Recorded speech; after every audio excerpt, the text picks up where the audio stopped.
Friends, a wealthy man went to his friend's house. The food was delicious at the friend's house. Then the wealthy man ate food till his throat.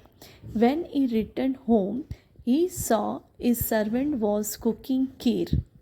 He was worried about his kheer.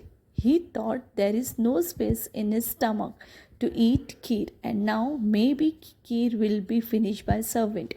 Then he had a plan. He said to servant, "Today we will sleep empty stomach. Only he who has seen the good dream will eat the kheer early morning." Both of them slept. A wealthy man got up and said to his servant, in dream he saw a man. He said that you have the right in that kheer.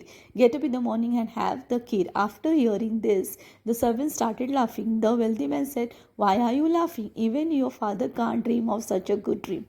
Servant said, "Listen to my dream. In my dream, you came with steak. You said to me, get up and have kheer. Otherwise, kheer will get worse in the morning." Then I got up and ate and left over the kheer given to dog.